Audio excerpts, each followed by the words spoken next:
த Lord. உலகத்தை ஜெயிப்போம். தேவனால் பிறப்பதெல்லாம் உலகத்தை ஜெயிக்கும். நம்முடைய விசுவாசமே உலகத்தை ஜெயிக்கிற ஜெயம். 1 யோவான் 5:4. Hi friends. தேவன் எல்லாவற்றிற்கும் ஒவ்வொரு திட்டங்கள், கட்டளைகள், நியமங்கள் வைத்திருக்கிறார். ஒருவன் உலகத்தை ஜெயிக்க 2 படிகளை தேவன் வைத்திருக்கிறார். அநேக ஜனங்கள், இளைய சமுதாயம், சிறுவர் சிறுமிகள் உலகத்திற்கு அடிமைகளாகி நிர்மூலமாகிறார்கள். உலகம் நம்மை ஜெயிக்க தேவன் நம்மை படைக்கவில்லை. நாம் உலகத்தை ஜெயிக்கதான் தேவன் நம்மை படைத்திருக்கிறார். தேவன் நம்மிடம் எதிர்பார்ப்பதும் இதுவே. ஆதாம் ஏவாள் தேவ சத்தத்திற்கு செவி கொடுக்காமல் பாவம் செய்தபடியினால் உலகம் மனிதனை ஜெயித்தது. மனிதர்கள் பாவிகளானார்கள். ஆனால் தேவன் நம்மை நம்புகிறார், நாம் உலகத்தை ஜெயிப்போம் என்று. அதற்கு நாம் செய்ய வேண்டியது 2 படிகள்.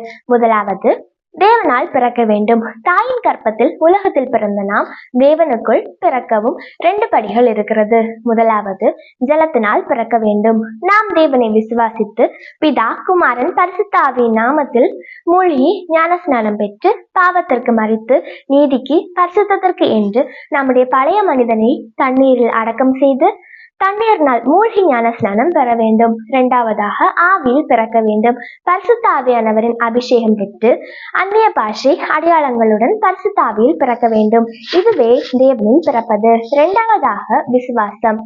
நாம் தேவனில் வைத்திருக்கும் விசுவாசம். தேவன் நமது பாவங்களுக்காக மரித்து அடக்கம் பண்ணப்பட்டு 3ஆம் நாளிலே உயிரோடு எழுந்தார். அவர் இரத்தத்தினால் நாம் பரிசுத்தமாகி இருக்கிறோம். நம் பாவத்தை அவர் மன்னித்தார். நமக்காக ஒரு ஸ்தலத்தை அவர் ஆயத்தம் பண்ண போயிருக்கிறார்.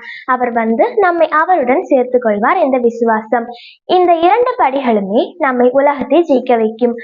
நம்மையும் சர்வ வல்லமையான தேவன் தாமே இந்த பிரகாரமே வழி நடத்தி உலகத்தை ஜெயிக்க உதவி செய்வாராக. ஆமேன்.